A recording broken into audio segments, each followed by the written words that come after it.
Good morning! Good morning mga palangga. 9:07 na ng umaga dito and magluluto ako ng manok. Kasi, kahapon kasi dinefrost ko yung chicken para today sana magro-roast chicken kami. Tutuloy pa din natin yung roast chicken. Kaso, pag uwi ni Mr. kahapon kasi galing siya nag-shoot, in-invite daw kami na pumunta sa bahay ng kaibigan niya. Sabi ko sa kanya, defrost ko na yung chicken. So, hindi na siya pwede ibalik sa freezer kasi defrosted na talaga siya. So, sabi ko kay Mr. lutuin ko na lang siya ngayong umaga. Then tapos, kainin mo na lang tomorrow. Kasi wala din ako dito sa bahay tomorrow kasi meron akong OJT. Wednesday, Thursday, Friday, meron akong OJT. And they are all long days. So, 3 consecutive long days. Yung 12 hours. Well, 13 hours talaga. Pero yung count lang is 12 hours kasi 1 hour break.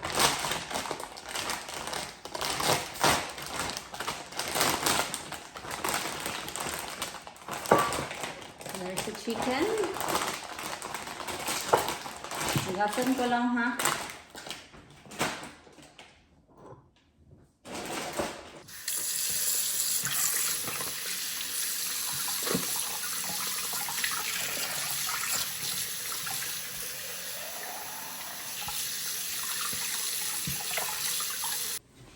Kukuha lang ako ng spring onion sa labas. Kailangan ko isampay yung mga nilabhan ko kasi nag-laundry ako kanina umaga.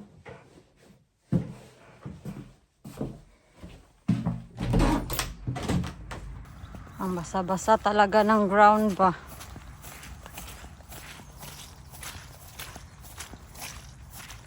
Hala, tingnan nyo yung carrots natin.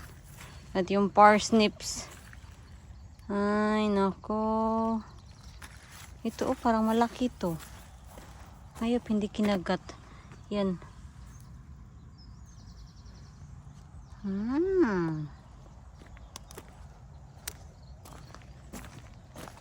So, ito na lang yung natira sa ating spring onions. At least, nag-survive sila, no? Sa, sa lamig.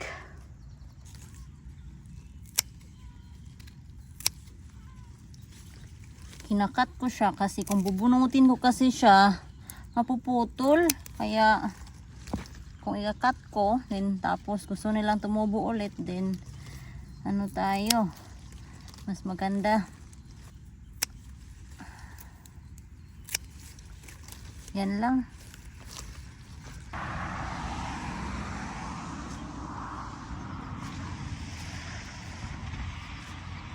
Kailangan natin itong i-prune yung ating mga fruit trees.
Dikdikin natin to para mag-infuse talaga yung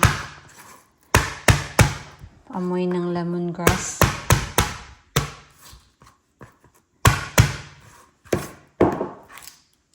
Nilagyan ko na siya ng paminta and asin. So, Ngayon, ilalagay na natin yung ating mga sangkap dito sa loob ng chicken.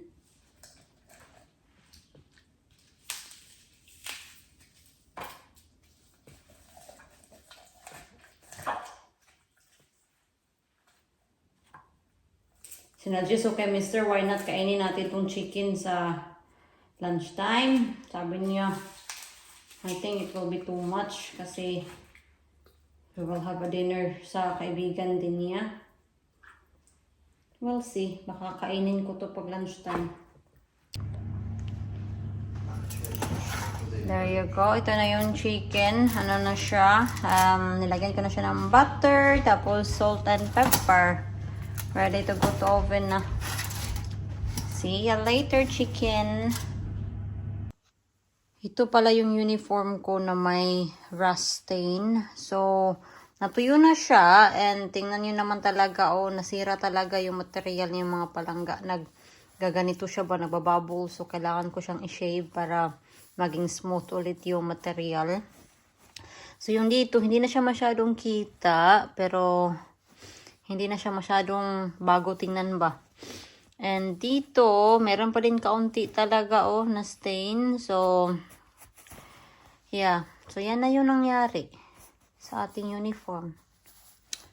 Ay, naku naman talaga. Next time, mag-iingat talaga ako. Here's our chicken.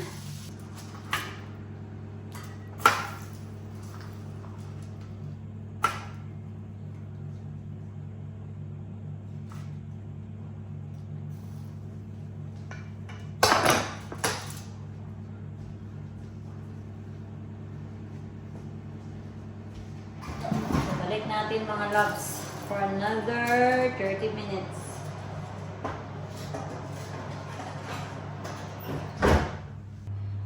So, ito na yung chicken. Yan, luto na siya. So, enjoy, mister.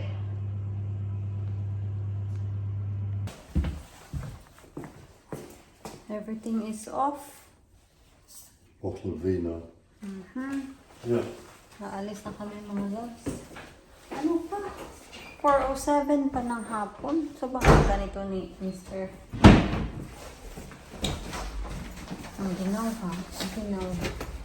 Yung brown jacket sana yung isusuot ko. Ikaso, sa kitchen nila kami magtatambay-tambay. Ayaw ko yung brown jacket ko na mga amoy ba. You really need to clean your car. It's dirty. Can you hold that? Wait. Give me a moment. Just give me a moment. Meron kaming dalang wine.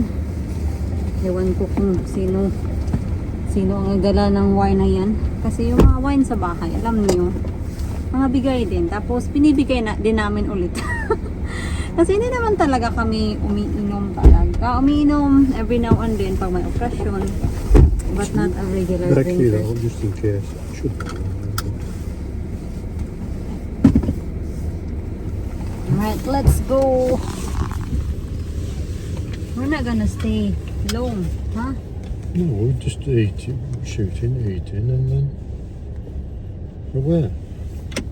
Because I will be early morning tomorrow. Yeah.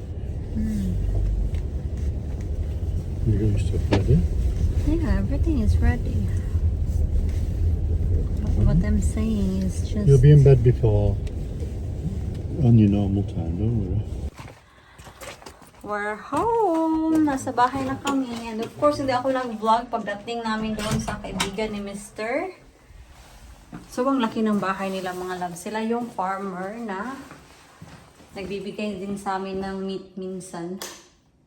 As in, yung house nila is proper farmhouse talaga. And she likes making her homemade stuff. Binigyan niya ako ng apple chutney kasi sobrang sarap talaga ng apple chutney niya. Kaya ito, binigyan niya ako ng isa. Thank you so much, Margaret. Kailangan kong umihi. And then I need to prepare my stuff for tomorrow. Kasi of course, duty ulit tayo.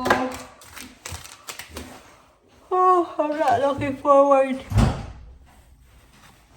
I'm not looking forward for tomorrow, but what can I do? I need to do these hours and be signed off. Hopefully lang talaga yung mentor ko, okay na siya.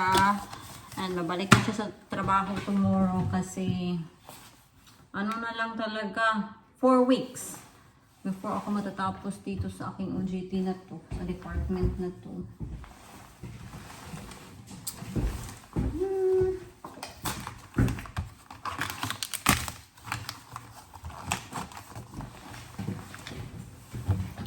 Lagay ko sa aking bag.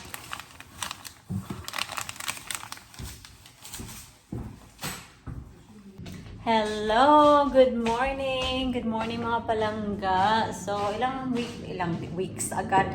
Ilang days na ba akong hindi nakapag-vlog kasi of course nag-OJT ako mga 3 or 4 days na ata. So anyway, I'm so happy kasi na-sign off na ako sa aking mga competencies, yung mga skills. So, ano na lang, timesheets na lang talaga yung kailangan papermahan. Yung timesheets kasi hindi ka pwedeng mag-advance na i-time off or i-sign off mo yung timesheets. So, pwede ka lang mag-sign off sa timesheets mo pag nagawa mo na yung days na yun.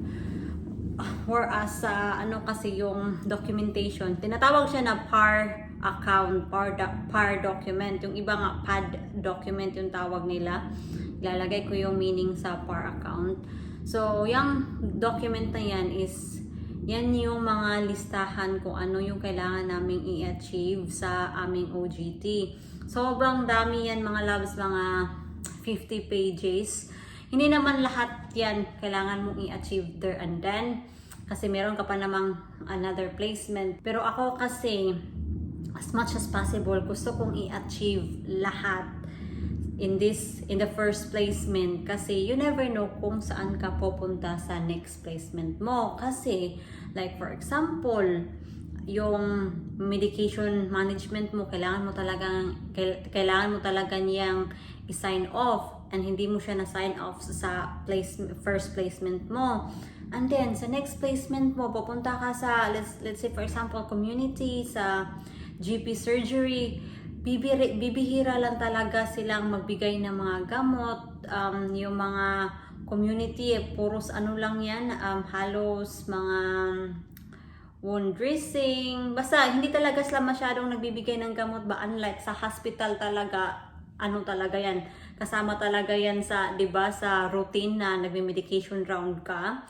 Like sa GP surgery din, sa clinic, mga halos mga injection, like mga IM injection lang or yung mga ganun. So, yung mga ano mo, competencies mo sa medication administration mo, hindi mo talaga yun matitake off lahat kasi yung iba, hindi mo siya magagawa sa community or sa sa clinic. So, that's why yan talaga yung mga sinasabi ko or ina-advise ko sa mga estudyante, halos sa mga first year, second year na sa first placement, do as much as you can kasi you never know kung saan ka pupunta sa second placement mo. And yung competencies kasi, kailangan mo siyang i-achieve at least once. So, kaya ayun, sobrang paranoid talaga ako pag hindi ko siya na-achieve. So, pag hindi ko siya na-achieve or feeling ko hindi ko siya ma-achieve sa OJT placement na yan, ang ginagawa ko is nag-i-spoke ako. So, pumupunta ako sa ibang department just to achieve this certain skills or proficiencies. Then, tapos sila na yung magsa-sign off sa akin. Yan yung ginagawa ko. Anyway, magluluto tayo mga loves. Wala nga pala dito si Mr. Kasi may pinuntahan siya. Magluluto tayo. Breakfast. For breakfast to, ito na lang yung natirang pansit.